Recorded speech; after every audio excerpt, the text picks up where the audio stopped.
listening to the Identity at the Center podcast.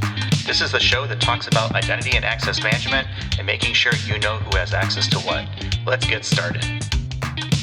Welcome to the Identity at the Center podcast. I'm Jeff, and that's Jim. Hey, Jim. Hey, Jeff, how are you? I'm good. You're already smiling at me. What's up? I saw you smile, so it kind of like kicked off a smile for me. It's contagious. It is contagious, kind of like the hiccups. Yeah, but better than the hiccups, I hope. Yeah, a lot better. So it's Memorial Day here in the U.S. We're recording on Memorial Day. Of course, our episode is not going to go live for a week later, but I've been doing what I've realized last night was that I think every Memorial Day I binge watch war movies and and series. So I watched Band of Brothers yesterday. I watched the entire Civil War documentary by Ken Burns again. And I had a realization for the podcast and watching the Ken Burns documentary, which is all voiceovers. There's a lot of like famous voices, and you're like, I know that voice. Who's that? So let me name a few. Sam Waterston, who is from Law and Order. He's the attorney, the main DA for many, many years on Law and Order. We have Morgan Freeman, Shawshank Redemption. Of course. Is that really a documentary if you don't have Morgan Freeman voicing over or something? Yeah. I mean, just an amazing voice. And then Garrison Keillor. Who's that? On NPR, he does something called a Prairie Home Companion, but he has like this sleepy Minnesota accent voice. And man, it's just such a good voiceover guy. And I guess what it made me realize is like, every time I hear a recording of our show, I can't even listen to our show because once I start hearing my own voice, I'm like, I don't sound like that. But I've been having that thought my entire life, so I guess I really do sound like that. Yeah, I don't know anybody who likes the sound of their own voice. I mean, let's be honest, you and I are not going to be doing any voiceover work in the near future, most likely. It's funny, when I go to edit the show every week, I don't even really hear the voices. Which is probably a good thing, not to hear voices. But I see the voices because I'm looking at the waveforms and, trying to make sure that we kind of put out content that isn't distracting or irritating to listen to, just regardless of our voice themselves. But yeah, we've been doing this almost 3 years. We're coming up on our 3-year birthday, and still it's just the grating sound of this froggy voice is not pleasant, but here we are still. It's not inflicting like pain upon everyone. Yeah, it's not like working out where eventually your body adapts and your muscles get stronger and you get better. The more you talk, your voice doesn't get better by talking more, does it? No. So that's why we have microphones and EQ and all kinds of tricks to try and make it sound better. I try to leave it actually relatively normal and a balanced sort of sound profile for us so that if you ever meet us in real life, you're like, oh my gosh, that guy sounds like nothing like he sounds like on the podcast. So I try to keep it relatively neutral. It is what it is. Have we gotten better at this? I like to think so, but that's mostly just, having done now 149 of these over almost 3 years, which is pretty crazy. Well, I think at least the conversations have gotten better. And we are going to talk IAM today. And the person who we have on as our guest, which I know you'll introduce in a minute, mentioned that he has a previous life as a sound engineer. So I'd be interested in any kind of like horror stories or any kind of perspectives of anything we just talked about there, because, I didn't think about you kind of listening to the episode and waveforms. And I know there are visualizations of sound, right? So I wonder if that's normal or if you're just a total Looney Tune. It's probably a little bit of both. Yeah, why don't we get into it? So before we get into that real quick, this is airing on Monday, June 6th, which means that RSA, I believe, has kicked off at this point. Theoretically, I will be in San Francisco when people are listening to this at RSA, roaming the vendor halls. So if folks want to fist bump or, meet up or do whatever, just shoot me a message on LinkedIn. I'll be happy to swing by a booth or find a kind of a central spot that maybe, we can have a quick conversation. So I'm totally cool with that. So feel free to reach out. But why don't we pivot, because we're actually not going to talk about RSA. on this episode. We're going to talk about another upcoming conference, and that's going to be around Identiverse. We're also going to talk a little bit about IDPro, the identity organization that I belong to, our guest belongs to. And I think, Jim, you now officially might belong to as well, or about to be.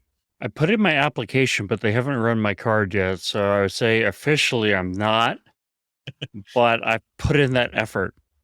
It's not official until they take your money, as is with most things. So That's right. we can get into it. So why don't we go ahead and introduce our guest? He's joining us all the way from the United Kingdom, which is very cool. His name is Andi Hindle. He's the chair of IDPro, and he's also the content chair of Identiverse. Welcome to the show, Andy. Thank you very much for having me. And if you're doing the sound right, I should sound like I'm a very long way away. It's like a string with two cans on the end, right? That's exactly it. Yep, exactly that. I don't know if you guys saw, do you guys follow the XKCD cartoons online, right? Yeah, so there was a good one with Voyager just the other day, and the strings, like the wires connecting us to Voyager, and they were spooling out, and yeah, so like that. It's just this one long string, and I imagine there's like a fishing rod at the other end, and so, and I gotta note this as well. You've got a very cool microphone setup, a very unique microphone that I have not actually heard of, and we were kind of nerding out a little bit before we hit record here. It's a microphone by Aston. Is that what it was? That is correct. Yeah, they're a British company. They crowdsource, or at least most of their mic designs are done by a sort of panel of professional audio engineers. This particular one was crowdsourced. So they did, I don't know, they had probably 2,000 or 3,000 folks that they just collected variously online. I happened to be one of them for no particular reason other than I was interested. But yeah, and so we had audio samples to listen to and comment on, and they refined the design on that basis. And here it is. It's got a little magnetic pop shield, and apparently it works quite well. So yeah.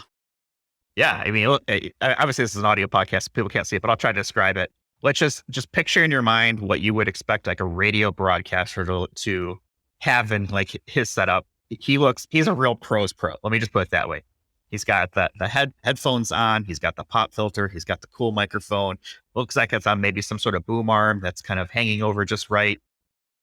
Well done. I'm just going to give you the chef's kiss emoji, and we'll leave it at that.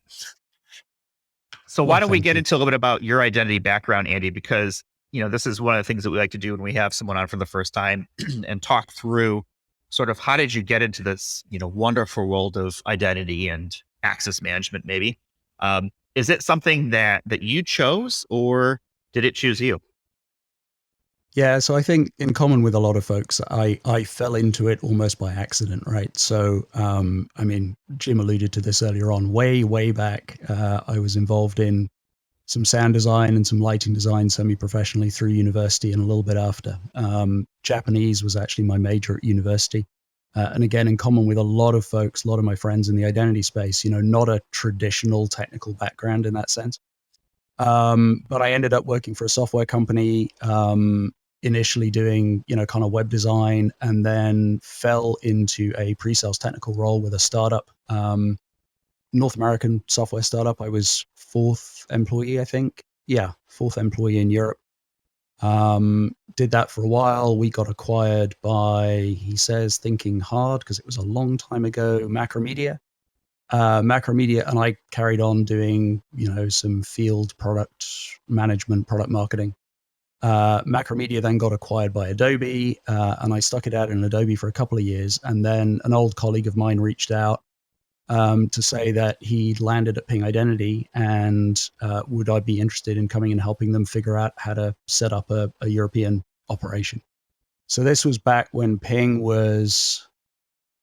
see, I'm going to get this wrong, and then the folks who were actually there are going to, remember, and they'll listen to the podcast and they'll phone me up and they'll be like, you got it wrong. So it was either about 50 people or about 100 people, but I feel like it was about 50 people when I joined.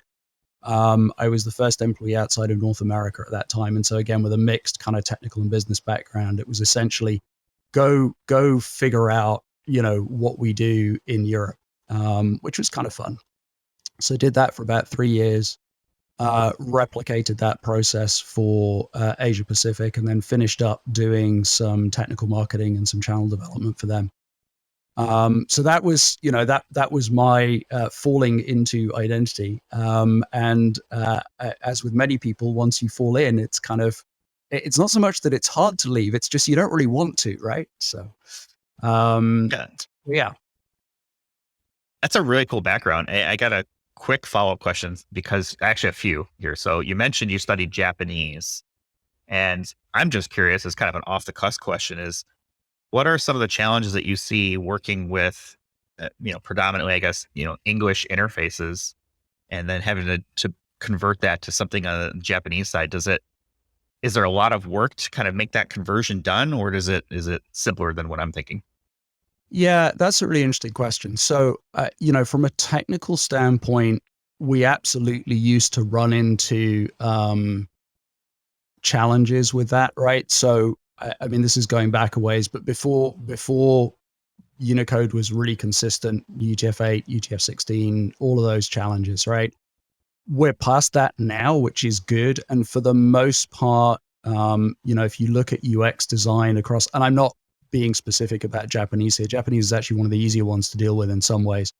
But there are languages that are more complex to deal with from a UX standpoint.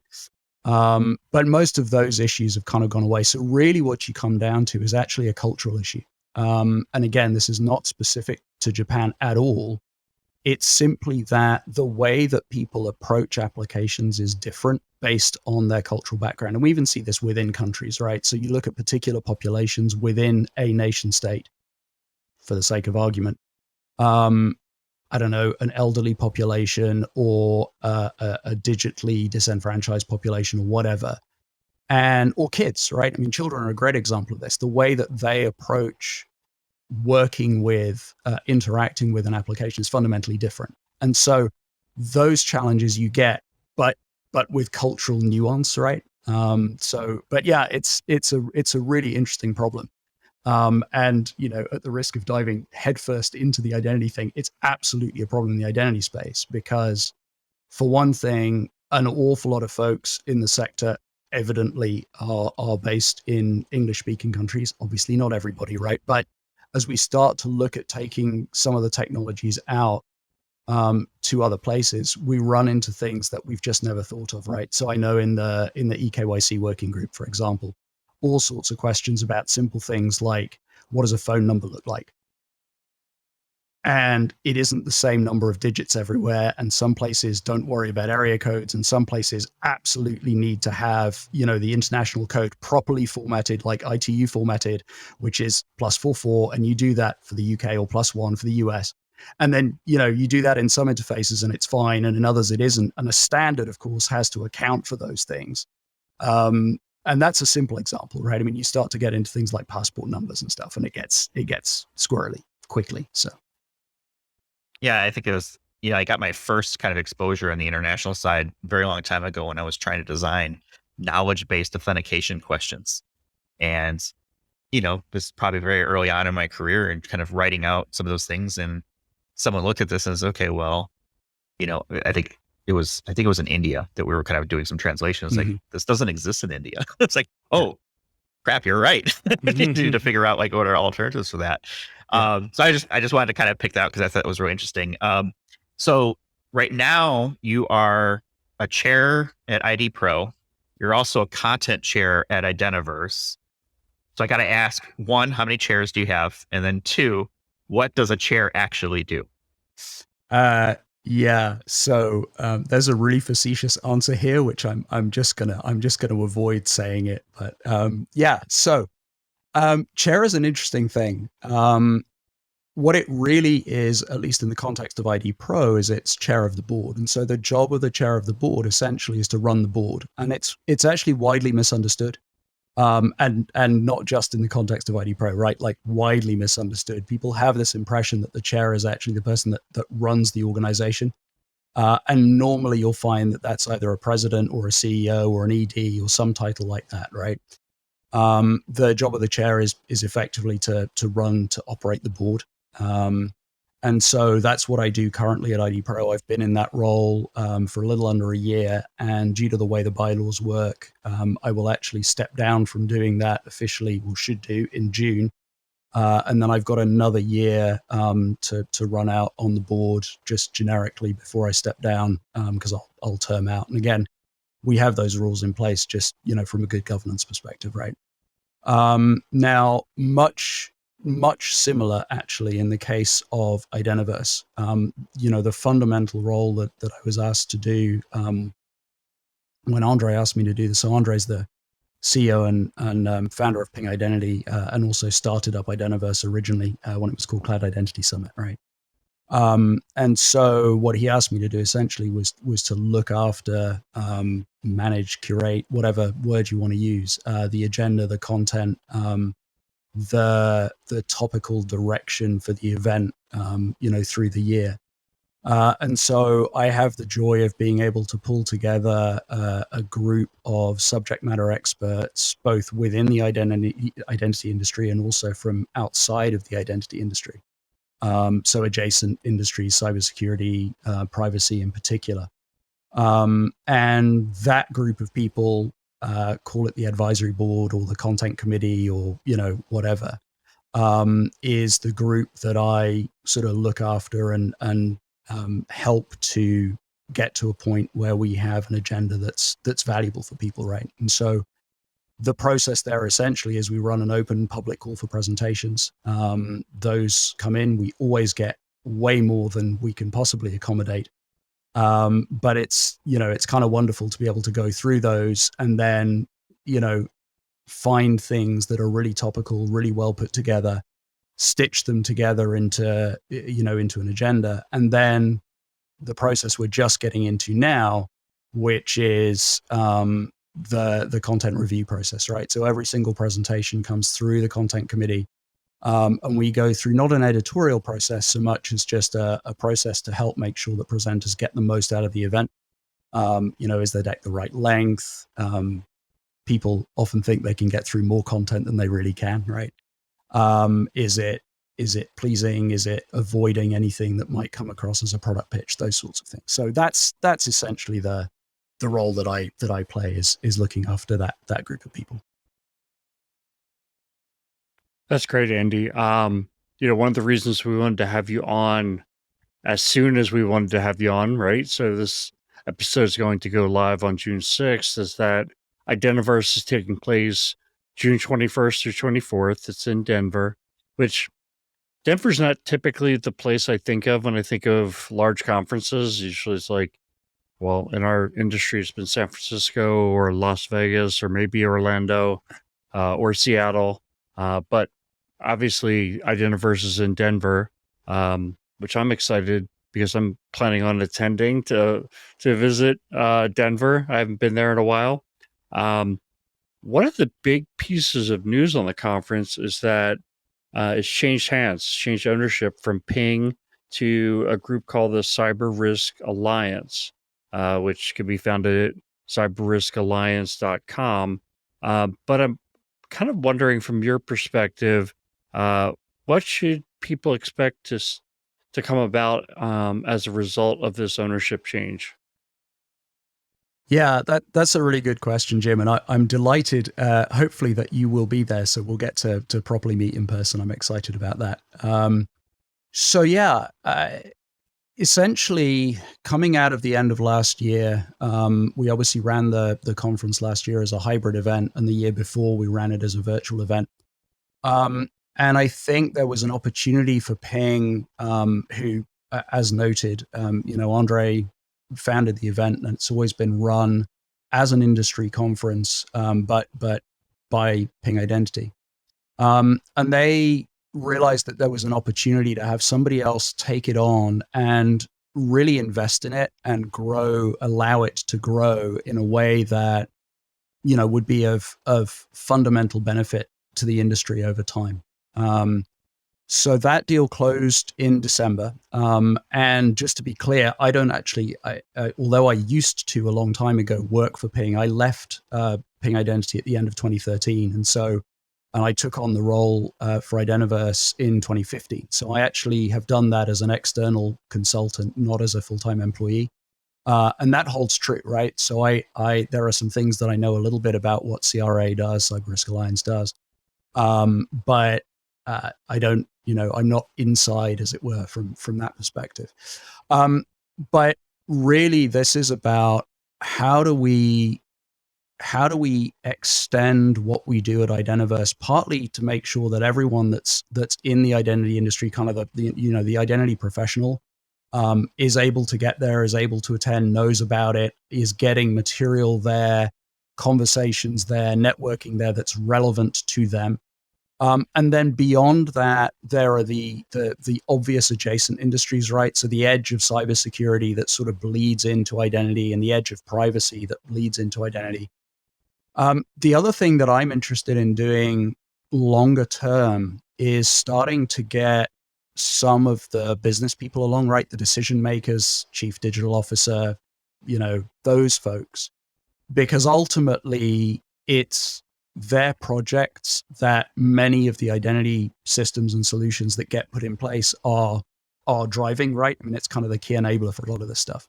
And they don't realize it. So I'd love to start to get those folks along over time. That's going to take a while, and it's going to take thinking a little bit differently about the event. So back to your question, what people should expect if they've come before is exactly the same thing like we've always done it, right? There's no fundamental change to the values, the ethos of the event, the way that we put the content together, the quality, that none of that stuff is fundamentally going to change. There will be changes, right? As there always have been. So for folks that have been coming for years and years and years, and remember being, 100 people around a fire pit in Keystone or Vale or whatever, yeah, that's changed over time. But hopefully it's been good change. It's been positive change. And we haven't lost that, that core essence of what Identiverse is. There will be some things that are a little bit different, only because we haven't done this for a couple of years, right? So frankly, we're all remembering how to do in-person events again. I was actually just a couple of weeks ago at the European Identity Conference in Berlin. I thought Cupping a Cold did a great job. But it was weird, right? As suddenly being in this place with a whole bunch of people many of whom I hadn't seen physically for 2 or 3 years. And it was delightful to be in conversation with them properly. And we got a lot of work done, but there's definitely a certain amount of, okay, wait, how does this work? Yeah, right. And Do that I fist bump or shake hands or hug or there's that what's appropriate? There's a negotiation protocol before you start, right? Yeah, absolutely. So yeah, I think a lot of what people are used to will still happen. For those people that haven't come before, the focus of the event is really two things. It's the conference, of which, there's a good solid 4 days of material. Go and check out the agenda online. That's the best way to get a feel for what there is, frankly. But we try and have a reasonably broad topical coverage, right? Ranging from more real world deployment stuff, vision, strategy, longer term things, right the way down to, in-depth protocol level, like, how does WebAuthn work, for example. We try and cover all of that as best we can. One of the comments we get every year is people look at the agenda and think, I can't choose what to go to. So the good news there is we're also not changing the fact that we record video every single session. There's always one or two where people have got, things they're going to announce or say or whatever that we can't publish afterwards, fine. But the bulk of it is recorded. It's made available in the video archive afterwards. And we've done that for years, and we intend to, certainly for this year, keep doing that. And then, the other side of it is the being able to sit in a room and talk to not just peers or colleagues or friends in the industry that you've known for a while, but also new people, right? I've made a number of really important professional connections and frankly moved some big projects forward, just by virtue of being in the same place with people who I wouldn't otherwise have met. And that's as useful for, someone who's, let's say, a seasoned professional who's been doing digital identity for 25 plus years. It's as useful for those folks as it is for someone who's just getting started in their career. And, there are plenty of opportunities in and around the conference for people to walk up to folks that they don't know or they've heard on a podcast or whatever it might be, right?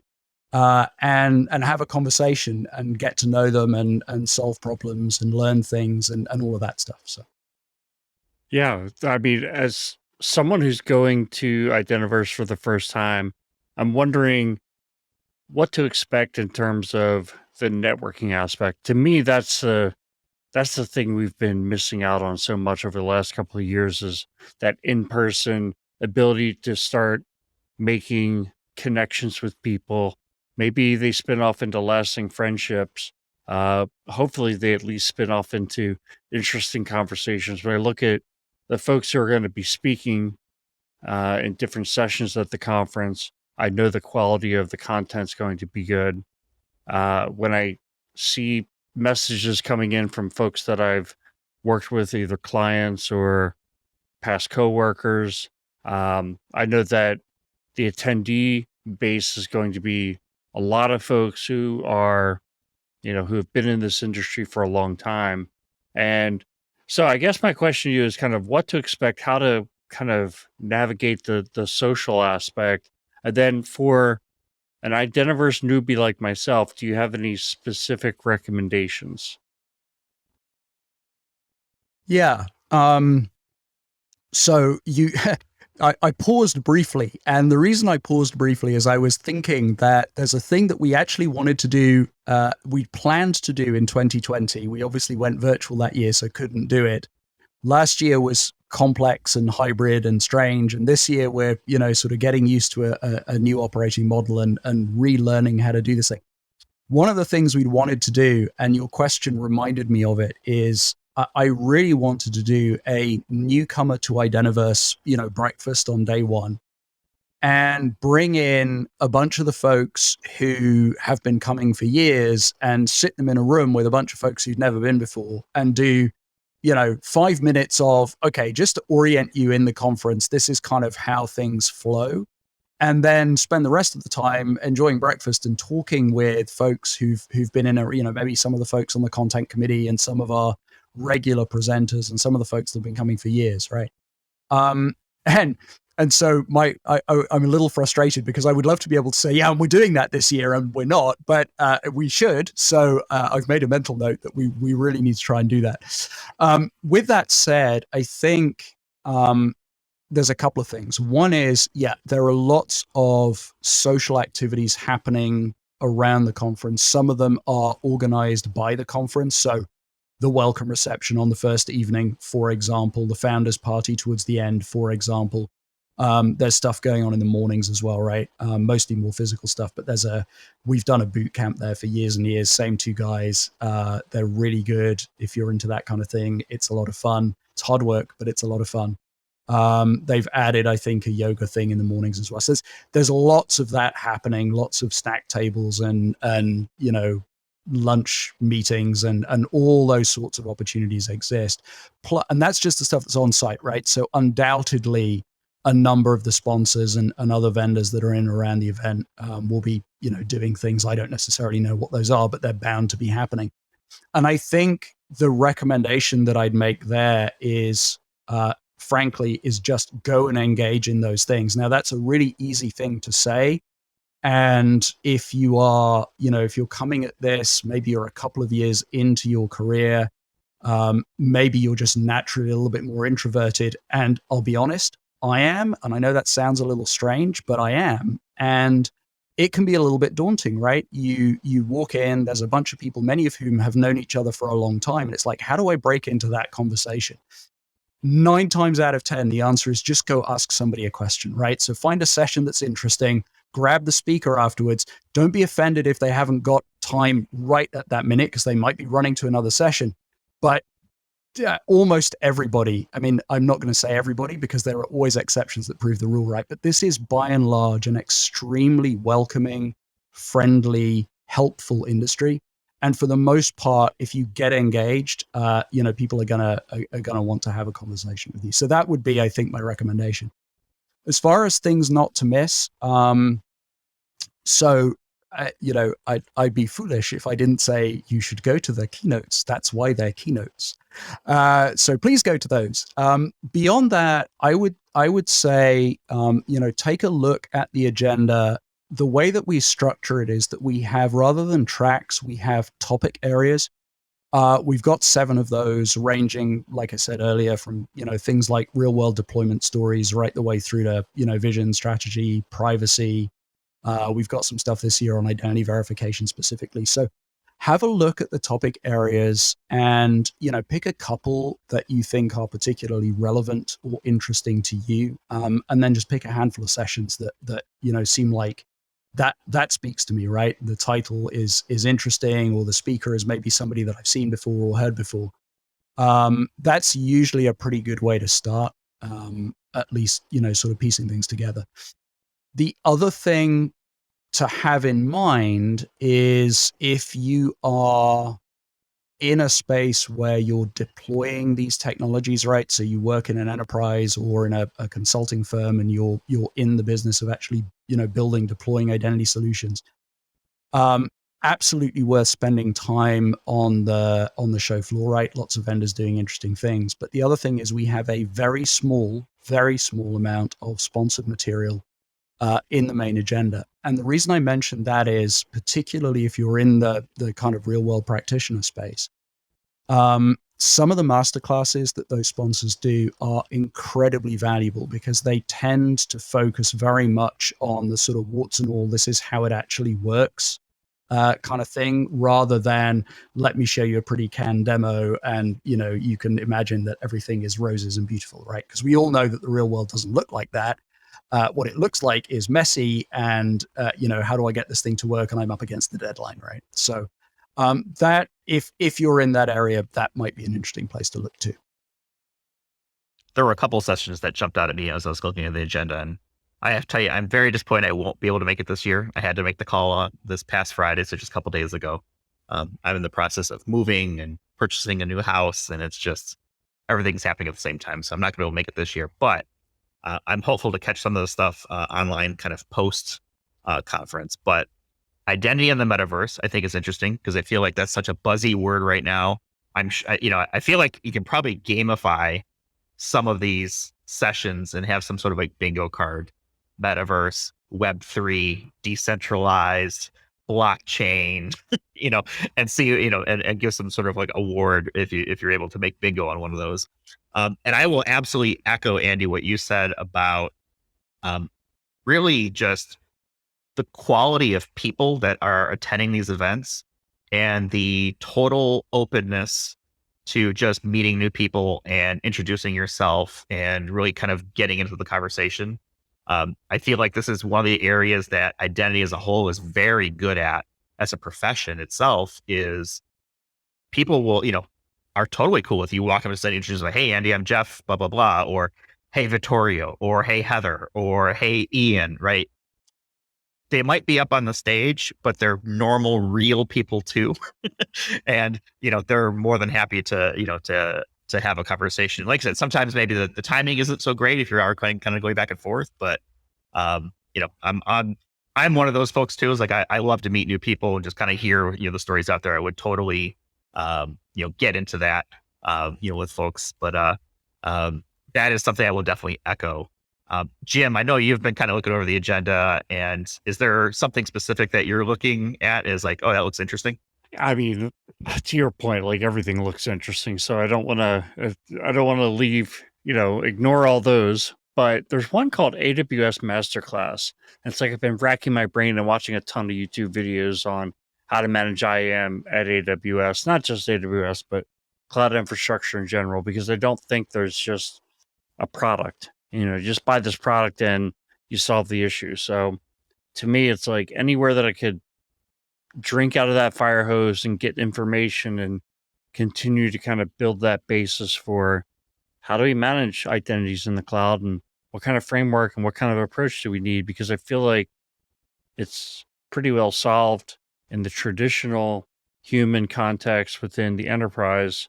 I think as you get to the customer, it's less solved, but probably even more evolved than where we are with the cloud infrastructure side. So that's the one that really popped out at me, and there's not a lot of info on it yet, but I'm expecting it's going to be a great session. Yeah, those masterclass sessions are pretty cool. I'm excited for you, Jim. If when you make it out there, being kind of the first timer, it's a great conference. We talked about this a few weeks ago, and I think pound for pound, it's the best identity conference that I've been to. I say that with that caveat because I have not been to EIC yet to make it across to the Cooper Cole one. But as far as the US goes, I definitely think it's the best identity conference going. I'm excited to see where Cyber Risk Alliance takes this and see how it can continue to evolve to be that, that one stop. Like if you're going to a conference this year for identity, this is the one you should go to. I'm a fan of it. We'll continue to be a fan of it. And hopefully next year will work out better for me for a timing perspective to actually attend. I want to pivot the conversation, Andy, over to the work that's being done with IDPro. So this is an organization that really, I guess, kind of treats Identiverse as its home conference. I'm not sure if it actually started Identiverse. I believe it was like in 2016 or maybe it was 2017 where it was kind of first announced. And I remember kind of like, that's cool. Like sign me up, right? Becoming like a founding member. But for those who are not familiar with IDPro, what is IDPro? How do you tell somebody, what it is that this organization is trying to accomplish? Yeah. So just to pick up one last thing that you said, I'll forgive you, Jeff. Buying a new house and moving is a reasonable excuse to not be at Identiverse. So that's and okay. Starting a new job because that wasn't hard enough. Let's all do it all at the same time. Yeah, and that. So you're right. IDPro, we launched officially at I want to say Cloud Identity Summit 2017, Chicago. Yes. So IDPro, if you go look at the website, it will tell you is the Association for Digital Identity Professionals, right? And in essence, a good way to think about this is if you're a privacy professional, you kind of have a professional association looks after you. You have a home, and that home for most people in most parts of the world is the IAPP. Other organizations exist, right? But that's the one that most people would associate most naturally with the privacy profession. And they do a whole bunch of things, right? So they provide lots of peer-to-peer learning opportunities. They provide networking opportunities. They help to advocate a little bit for the industry as a whole. And most importantly, they have a certification program for privacy professionals that allows you both to gain knowledge, but also, and probably most importantly, to demonstrate that knowledge to prospective employers. And therefore, it allows an employer to look at somebody and say, well, okay, they've got the background, they've got the job history, they've got the experience that I'm looking for, and they've backed it up by having done this, professional sort of, proof of learning, right? It's not quite proof of possession, but it's close. So likewise, if you're in cybersecurity, chances are you probably hold a CISSP or a CSM or something similar. And so a few years ago, Ian Glazer started this off, right? And several other folks kind of came along with him, recognizing that there was no such home for the digital identity professional. And whilst, there's some overlap in the CISSP from a technical knowledge standpoint, there's some overlap in, some of the IPP certifications from a privacy perspective, there isn't anything that's directly dedicated to all of the things that we need to know to be good digital identity professionals. Now, that's problematic for the industry from an individual standpoint, right? How do I grow my career? How do I develop my career? How do I get help? All of those things. It's also problematic for employers. And as digital identity organizations grow and become more standalone, more important in the overall landscape of, the tech industry writ large, that gets hard for an employer, right? So I can look at a resume or a CV and I can say, this looks fine, but how do I know that you can actually do these things in a reasonable way? So IDPro was essentially set up to provide that home. And you're right, there is a relationship between IDPro and Identiverse in the sense that IDPro was launched at the conference, and very evidently it's the home conference for IDPro, but it isn't IDPro's conference, right?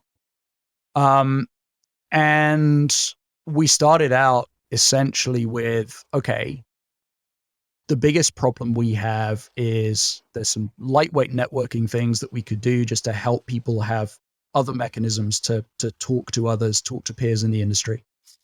There are some lightweight things we could do in terms of getting some news, some information out to people.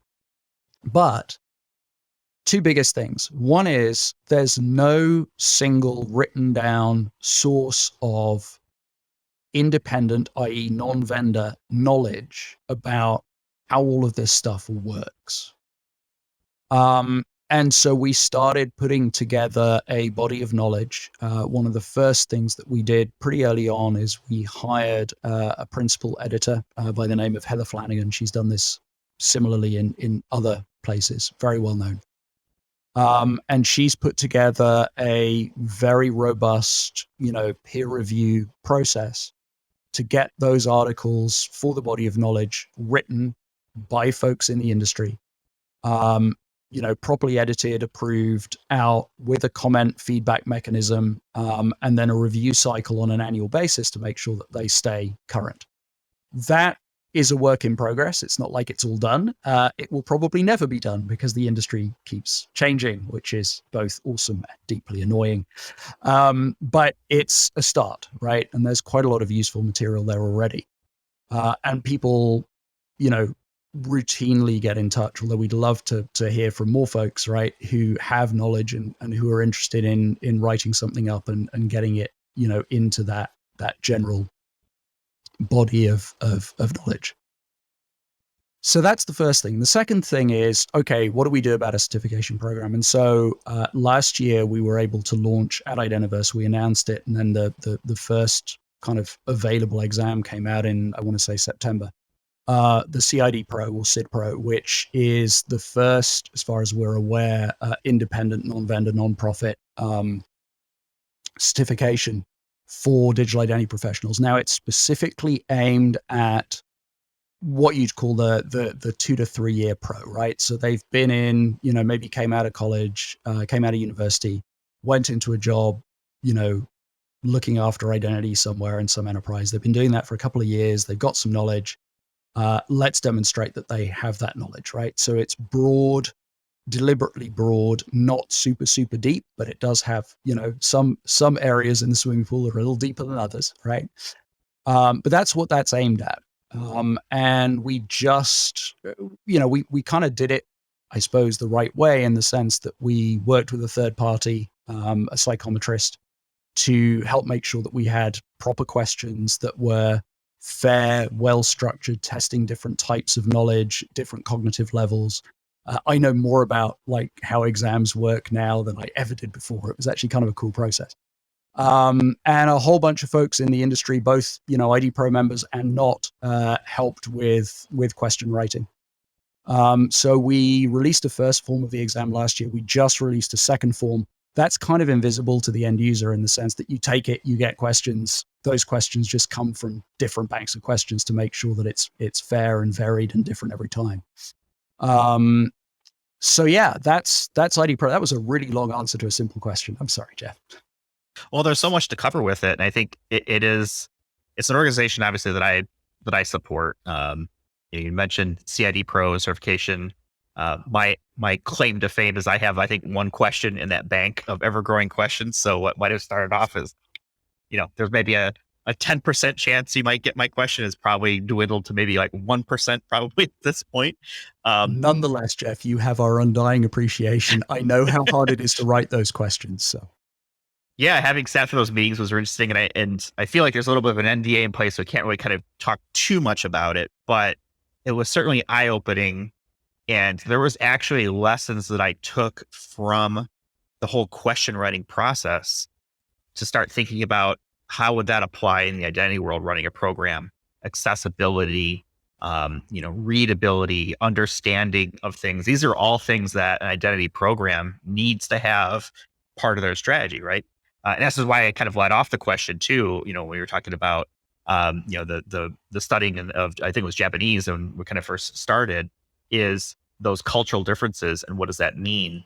I think sometimes we get stuck in our own kind of bubble of, where we live, our experiences, but the world is changing. And now we have this global, thread that called identity that really kind of connects us all. So I think it's super interesting.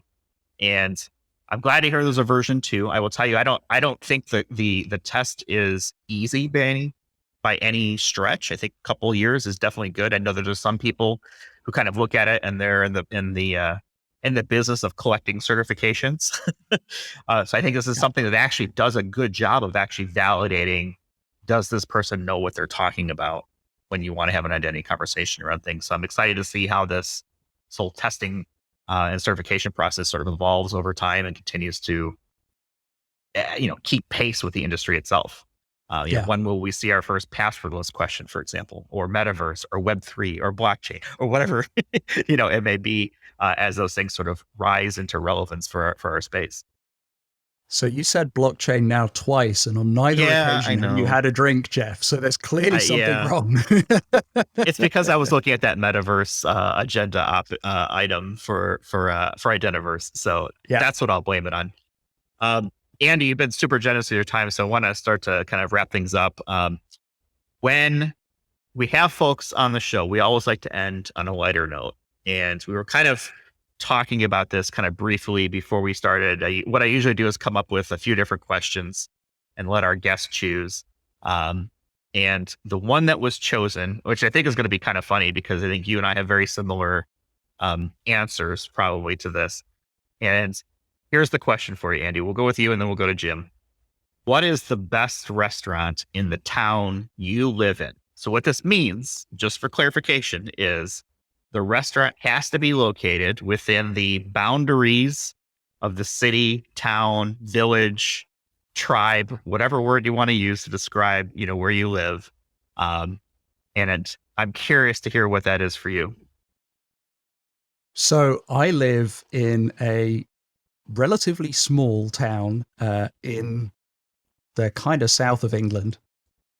It's an interesting town because, and the reason I'm going to tell this little story is because you said boundaries.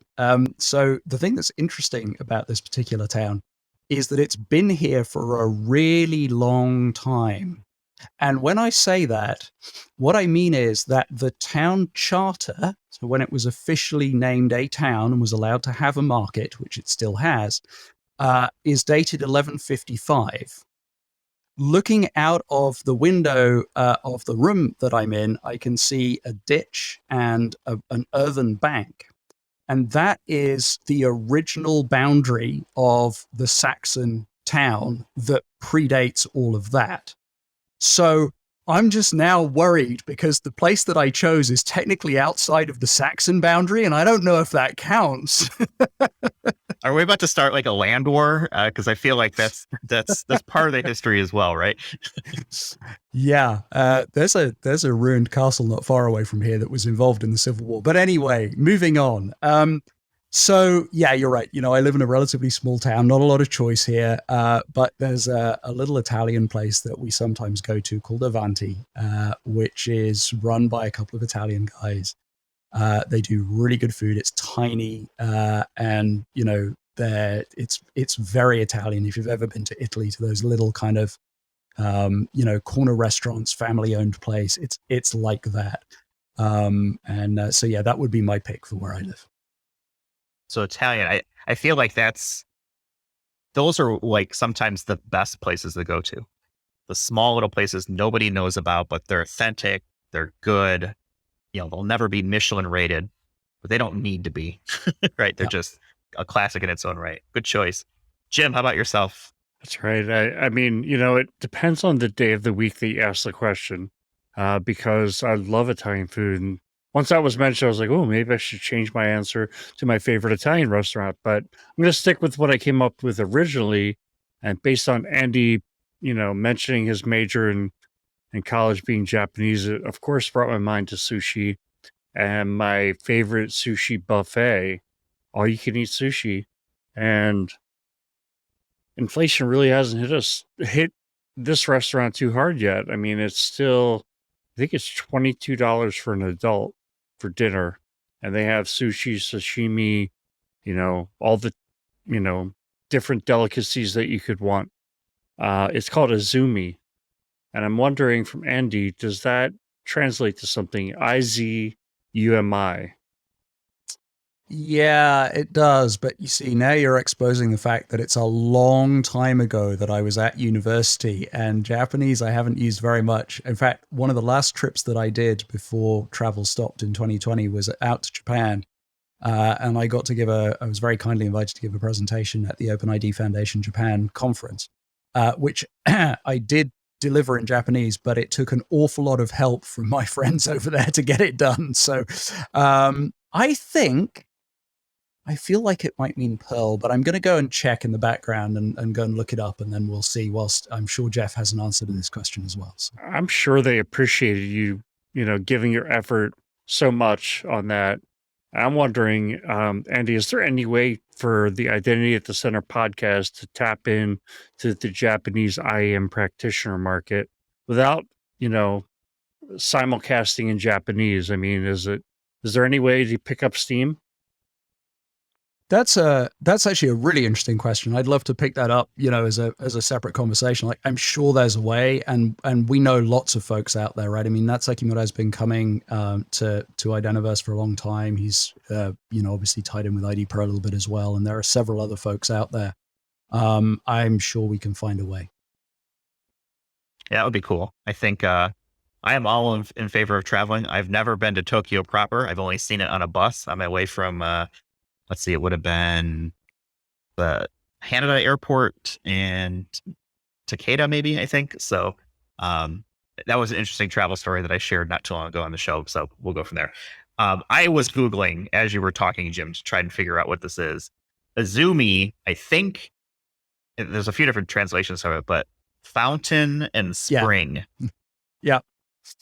They do have a fountain in the lobby, like a little goldfish pond with a fountain in the middle. That's neat to know. I'll show that off next time I go. In fact, maybe I'll go today, just for the show. I like sushi. I like some sushi, I should say, but a sushi buffet makes me a little bit anxious.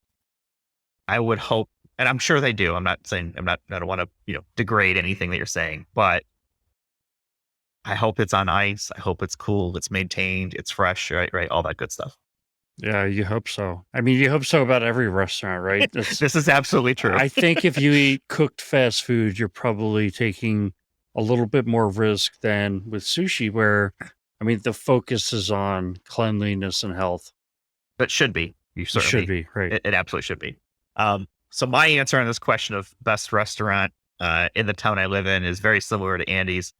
A very small place. I think there's maybe a couple thousand people who live here. We live on sort of close to a river in northwest Chicago area, almost Wisconsin. There are only 3 restaurants total in this place. I've lived here for 12 years. I'll be leaving soon. I've only eaten at one of them, and I've only eaten at it twice, I think, in 12 years. So the place is it's kind of like a biker / boater bar / restaurant. It's called the Broken Oar. It's located right on the Fox River, so you can actually pull up in your boat and get off and have a beverage or grab a bite to eat. It's very big with bikers, so they like to come through on the weekends, and it's another spot, kind of do it all your space. It's a very cool concept and idea. I don't eat there enough, even though it is, maybe a 10-minute walk from my house. So it's super easy to get to. But I'm going to give it the points for the creativity of having this biker / boater bar. And it's very popular in our area. So when I say, oh, I live over by the Broken Oar, everybody knows where that is. So kudos to them, I guess. So Jeff, do you have a boat? I mean, you're right there by the river. No, I don't have a boat. I don't have a bike. I have my vehicle, which I won't mention the name because I know, Jim, that you'll get me off on a tangent here. But no, I'm not a biker or a boater. Well, I know boating is also very popular in North Carolina. I lived in North Carolina and had a boat, but someone reminded me, and they were right, which is the only thing better than having a boat as having friends who have a boat. Yeah, you get all the benefits of it without actually having to pay for it typically. At least not directly. I think if you're taking advantage of someone's boat, bring the beer, bring lunch, do Buy something to make it a little gas. Buy the equitable. gas. Buy the gas, yeah. Until we have electric boats, I guess, and then figure that one out. Yeah. All right, let's go ahead and leave it there for this week. Any final thoughts before we kind of wrap up? Andy, the floor is yours. What should people take away from this conversation? People you want to, talk about either Identiverse or IDPro or maybe both. What's some of the key things here? I think, so two things. Firstly, thank you ever so much for having me on as a guest. I've really enjoyed it. I have to say it's been a delightful experience, and hopefully we get to do it again sometime. I think, the big thing for me is broader than just what we're doing at Identiverse. And I'm super excited about the fact that we're back in person. I'm super excited about the relationship with CRA and what we can do going forward. It's broader than just IDPro, and I'm excited about all of the things that we're doing there. The big thing for me, I think, is, and you alluded to this earlier on, Jeff, right? The industry is, and has been for years, developing, growing, changing, but now more than ever, I think, very, very rapidly. There's lots of new stuff happening. The industry is getting broader. There are bigger problems for us to solve, more interesting problems for us to solve. The fact that is all happening is hard. It's a challenge. It's all of those things, right? In fact, it's funny, I made a note earlier on. One of the things that IDPro have done over the last few years is a skills and diversity survey to get a sense of, what does the profession look like? And I always am entertained by a question we ask about how long did it take you to feel proficient in the field of identity? And the thing that always amuses me, but that I also find very interesting about the answers to that question, is the number of people who say, I think the longest period of time we give in the answers is 15 plus years. And then there's an option of, I still don't feel proficient. And that is true, right? There are lots of us that have been in and around this space for a long time who look at it and go, there's a lot going on. And there are places where I just fall off a cliff of knowledge. There are still conversations I get into and I think, I know this, I can handle this. This is fun. Wait, what? And somebody throws in a protocol or a deployment or a use case. And I'm like, I have literally no idea where to go with that. Like it's absolutely black and white. There's no gray in the middle. It's like, no clue. I'm lost. And so I think that's, like I say, it's a huge challenge. It's daunting. It's all of those things, but it's actually a lot of fun as well. And it's a really useful thing for the folks who are new in the industry to know is even those of us that have been playing this game for a while still feel like we're newbies. And I think that's probably quite reassuring if you actually are one. So that's, I'm going to end with that, I think. I'm glad you brought that question up because I love that question every year that I've been filling it out. How long has it taken you to feel proficient? And I feel like I'm one of those people who answers, I don't ever think I feel like I know what I'm doing because there's always something new and no one knows everything. I will give a shameless plug here for IDPro before I go to you, Jim, because this is a real world example that I actually used, I think it was 2 weeks ago. I was looking for help in understanding and kind of coming up with ways to help an organization understand why ADFS was not necessarily the future of authentication and that they should be looking for more modern authentication. I posted this into the Slack group that IDPro has, which is amazing and is by itself worth the price of admission. And within the course of an hour, had like 3 or 4 different responses, and I mean just like responses, well thought out, super helpful, and just chock full of information that kind of helped me. Okay, these are some other ideas that I hadn't thought of, and I took that back to my real world job and used that. So that total just the community around IDPro and that Slack channel is well worth it. And I'll throw that plug out there for that. Jim, how about yourself? Any final thoughts for this week? That's a great plug. I also want to thank Andy for coming on the show. His idea about coming back. I've already got the discussion topic. So it's Andy's used the term many times, digital identity. The practice in my company that I work in is digital identity. I wonder what happened to IAM.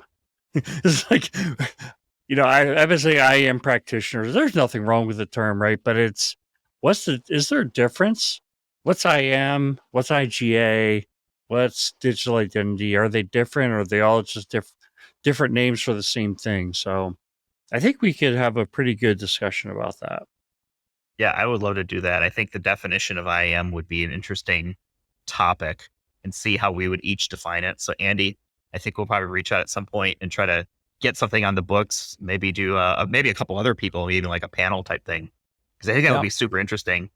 I'm impressed, Jim. It's Memorial Day. You're waxing, poetic and philosophical here around identity. You're definitely a man of very cultured taste. Well, I was glad that with the I think you made a wise decision, right? So my suggestion for ending on a lighter note is, what's your favorite war movie? And we didn't end on that quote unquote lighter note. That's not really a lighter note. It's Saving Private Ryan, by the way. Yeah, I think that's probably mine too. Oh, actually, no, Starship Troopers. I'm going to go with that just because I want to be different. I was going to say, did none of the Star Wars canon count in the answer to that question? I mean, I'm thinking they should, right? Yeah, you never said realists. That's why I like Starship Troopers. Star Wars would be great. Would Lord of the Rings count? I don't know. I mean, we could certainly go all over the place with it. All right, now we're getting crazy, and we've gone longer than we normally do. Andy, thank you so much for being a part of this. We definitely look forward to having you back on the show. For folks who want to get in touch with Andy, he's on LinkedIn. I'll have a link to his profile in our show notes so people can reach out. Same thing for Jim and I. We'll have links there as well for that, for both of us on LinkedIn, but also Identiverse, IDPro. Again, I'll be at RSA this week when you're listening to this, June 6th, 2022. If you want to meet up and do a fist bump or leg shake or some sort of negotiated greeting, we can do that as well. Just hit me up on LinkedIn. Our live stream will be coming back at some point in the future. We're still figuring things out from a personal availability standpoint. But you can check out our YouTube channel, idac.live for that. Our website, idacpodcast.com. On Twitter at IDAC Podcast, and all the shameless plugs out there. We'll go ahead and leave it for this week. Thank you so much for listening, and we'll talk with everyone in the next one.